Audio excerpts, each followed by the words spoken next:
Bismillahirrahmanirrahim. Assalamualaikum warahmatullahi wabarakatuh.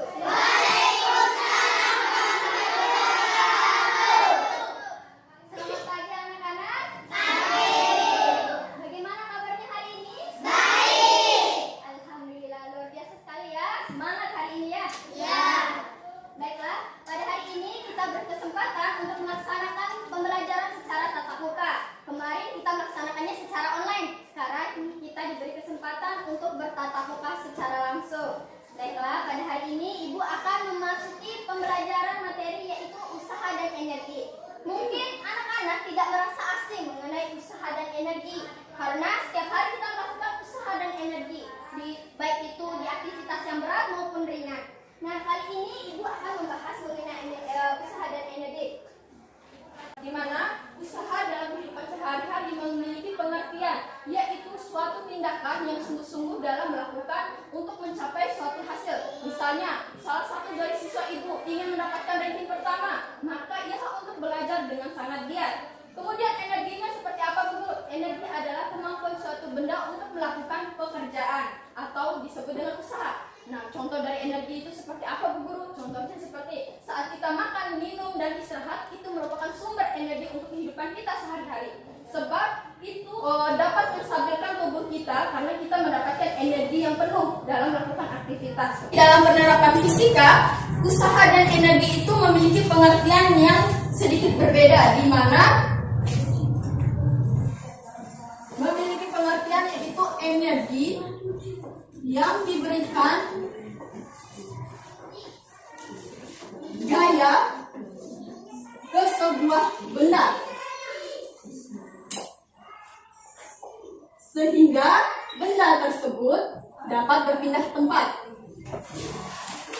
Kemudian usaha itu dalam ilmu fisika memiliki rumus, mana rumusnya yaitu W sama dengan F kali S, di mana W adalah nilai usaha yang satuannya yaitu joule atau dilambangkan sebagai J besar ya. Yang kemudian F adalah gaya yang satuannya yaitu Newton atau N besar. Kemudian S-nya apa? S-nya adalah perpindahan. Perpindahan dilambangkan sebagai S. Kemudian dalam usaha itu terdapat beberapa macam nilai, yang diantaranya yaitu macam-macam usaha itu terdiri dari tiga jenis, yaitu yang pertama adalah usaha bernilai positif atau sama dengan W sama dengan plus. Jika gaya arah perpindahannya searah dengan benda, maka nilai theta dari usaha bernilai positif ini yaitu theta kurang dari 90 derajat. Kemudian usaha bernilai negatif dalam kurung W sama dengan minus. Ini jika gaya yang bekerja pada benda yang berlawanan arah dengan perpindahannya, maka nilai tetanya yaitu theta lebih besar dari 0. Sehingga tetanya bernilai sama dengan 90 derajat. Kemudian kita membahas pada energi, di mana energi memiliki pengertian yaitu kemampuan suatu benda dalam melakukan usaha. Dalam bidang mekanika, energi dibagi menjadi tiga hal. Yang pertama, energi kinetik. Yang kedua adalah energi potensial. Yang ketiga adalah energi mekanik. Kemudian contoh energi dalam kehidupan, misalnya di dalam kelas ini apa, Bu Guru? Contohnya seperti energi listrik, kemudian energi panas atau suhu yang panas, ya. Nah, energi kinetik memiliki pengertian, di mana energi kinetik adalah energi yang dimiliki oleh semua benda apabila benda tersebut bergerak. Ingat ya, ini merupakan yang bergerak.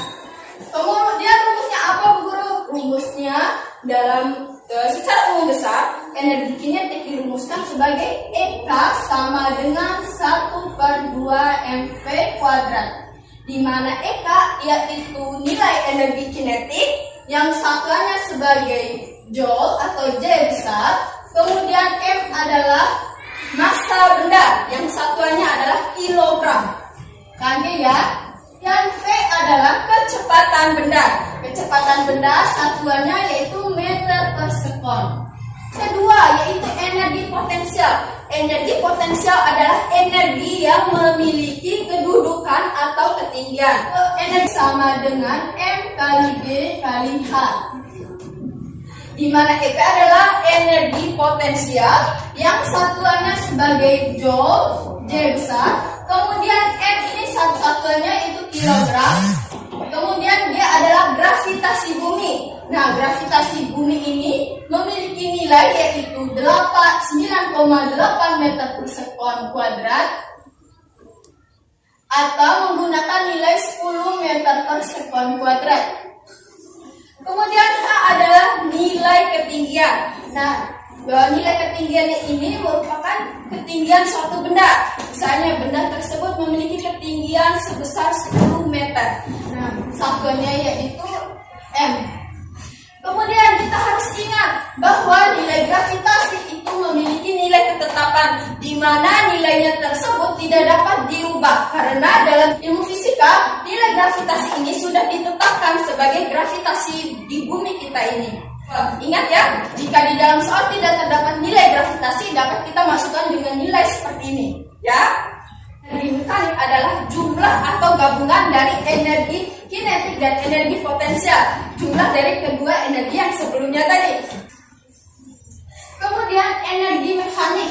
Energi mekanik ini memiliki rumus yaitu EM sama dengan EK ditambah EP. Karena nilai energi mekanik itu merupakan jumlah dari energi kinetik dan energi potensial. Nah, sampai sini apakah siswa ibu sudah paham? Alhamdulillah. Baiklah, kita akan beralih pada contoh gambar ya. Ibu hapus ini? Ya. Contoh gambar ini merupakan contoh yang kita turunkan dari rumus energi mekanik.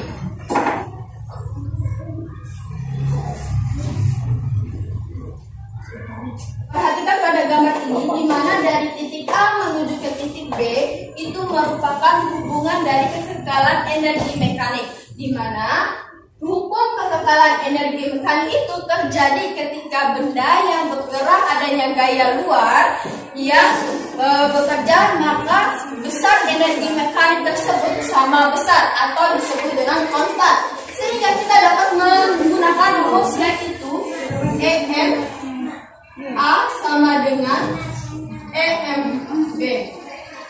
Nah, mungkin anak-anak bertanya, mengapa menggunakan EMA dan EMB saja, Bu Guru? Kita perhatikan di gambar ini. Di gambar ini hanya terdiri dari titik A dan titik B, sehingga kita menggunakan rumus ini.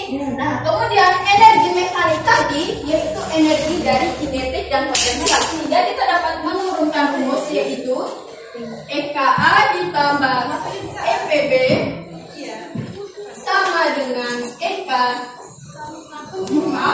EPA ya, EKB ditambah EPB. Nah, kita dapat menggunakan rumus ini. Kemudian, karena anak-anak sudah paham, ibu ingin mempersilahkan kepada anak-anak yang ingin bertanya. Boleh angkat tangan dan ajukan pertanyaannya. Silahkan. Ya, boleh silakan. Siapa namanya? Iya, silakan. Mengapa orang yang mendorong tembok tidak dianggap melakukan usaha? Oke, bagus sekali. Terus selanjutnya siapa lagi yang ingin bertanya? Boleh, siapa namanya? Apa sejarah yang mempengaruhi usaha? Oke, bagus. Sekarang siapa lagi yang ingin bertanya? Ya, boleh. Siapa namanya? Oke, boleh. Apa kaitannya usaha dengan energi? Oke, baik. Bagus sekali ya pertanyaannya. Baiklah, ibu akan menjawab di mana pertanyaan yang pertama dari dia, yaitu mengapa orang ketika seseorang mendorong tembok kemudian tembok tersebut dianggap bernilai 0, maka ibu sebelum menjawab, ibu ingin meminta 2 orang. Mungkin yang cowok ya. Nah, 2 orang ini akan mendemonstrasikan, kemudian yang lainnya memperhatikan ya. Boleh, siapa 2 orang? Mungkin 2 orang. Ya, ayo maju. Ayo maju 2 orang ya. Gak apa-apa, ayo. Baik, nanti ibu suruh dorong salah satu satunya dorong meja, kemudian salah satunya dorong tembok. Dalam hitungan ketiga ya. Ayo ambil posisi ya. Nah, berdiri ya. 1, 2, 3 ya, dorong. Dorong. Ya, cukup. Stop. Terima kasih, bisa duduk kembali ya anak-anak. Baiklah, apakah anak-anak melihat perbedaannya? Ada. Apa itu? Kursinya berbeda. Oke, bagus sekali ya jawabannya. Nah, Ibu menjelaskan dari pertanyaan dari dia, yaitu mengapa seseorang mendorong tembok dianggap tidak memiliki nilai usaha. Ketika seseorang mendorong tembok kemudian dengan energi yang cukup besar dan tembok tetap diam, maka usaha yang didapatkan yaitu nol. Karena dalam ilmu fisika, usaha adalah energi yang diberikan ke gaya ke sebuah benda sehingga benda tersebut berpindah tempat. Sedangkan tembok ini tidak berpindah tempat. Dan kemudian beralih pada meja tadi. Sedangkan ketika siswa yang tadi mendorong meja tersebut bergerak atau berpindah tempat, sehingga meja memiliki, ketika seseorang mendorong meja, ia mendapatkan nilai usaha.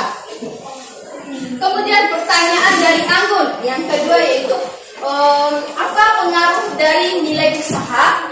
Pengaruhnya terdiri dari 3 hal. Yang pertama, besarnya gaya perpindahan pada benda atau satuannya dilambangkan sebagai nilai F.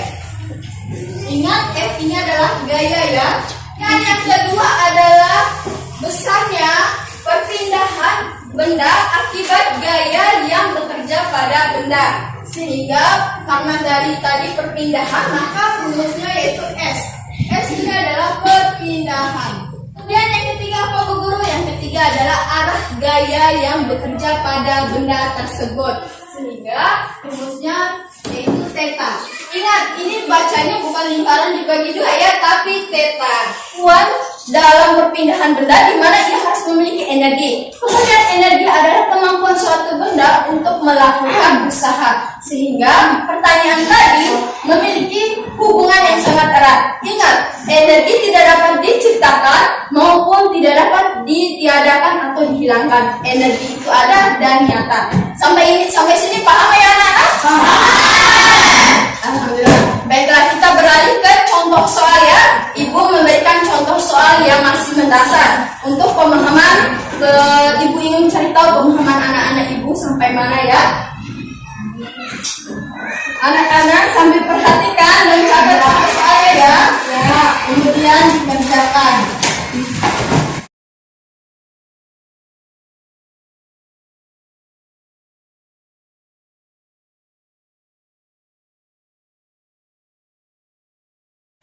Beri waktu kurang lebih 5 menit ya, dicoba dikerjakan. Kemudian siapkan cepat, langsung angkat tangan dan maju untuk menuliskan jawabannya ya. Baik, waktunya hampir 5 menit. Siapa yang mau maju? Ayo. Saya, Bu. Oke, boleh maju.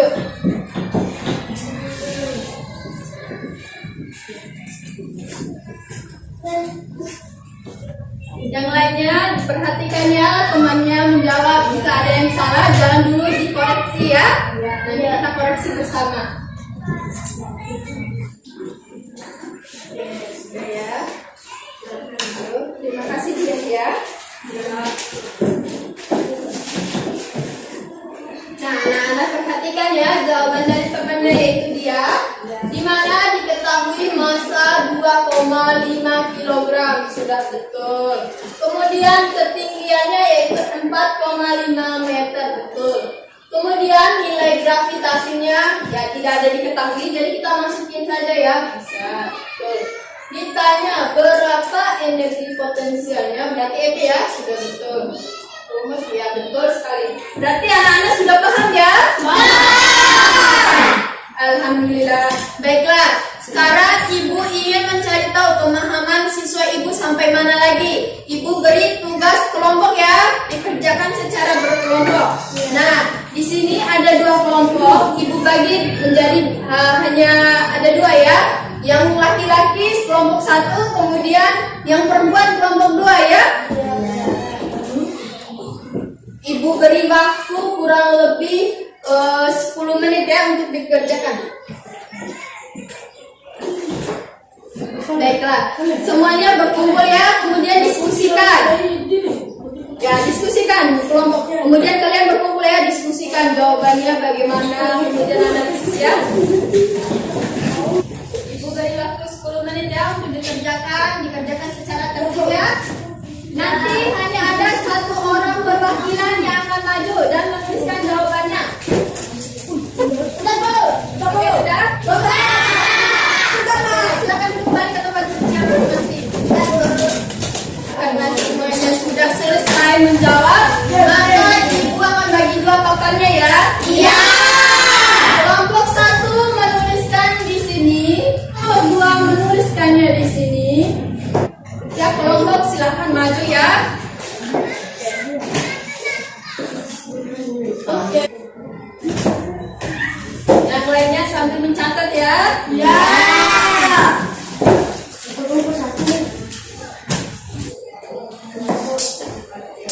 Kelompok 1 silakan duduk ya. Ya. Boleh dibawa dari saya.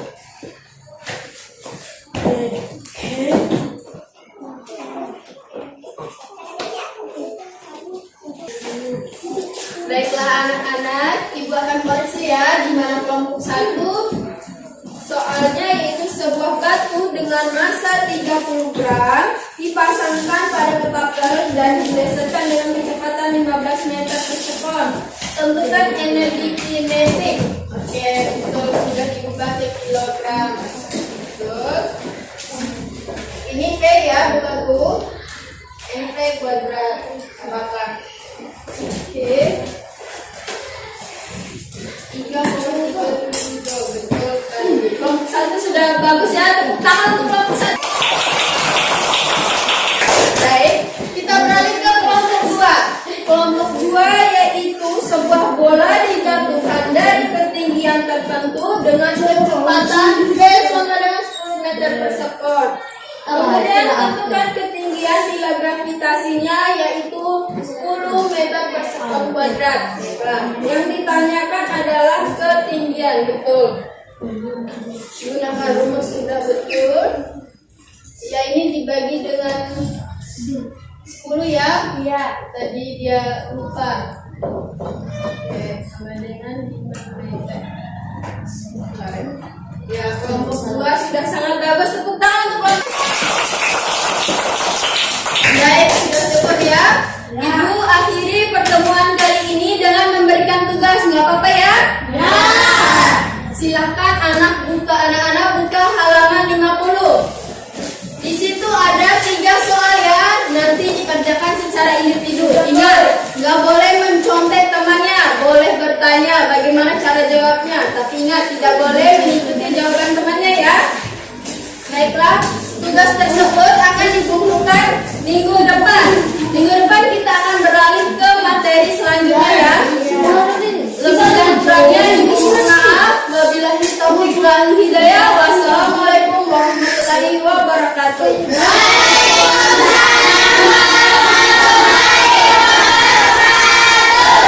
Ingat ya anak-anak, jaga protokol kesehatan. Karena kita masih dalam pandemi COVID-19. Jaga jarak dan jaga kesehatan, kebersihan, makan yang cukup agar imun kita kuat melawan virus ya.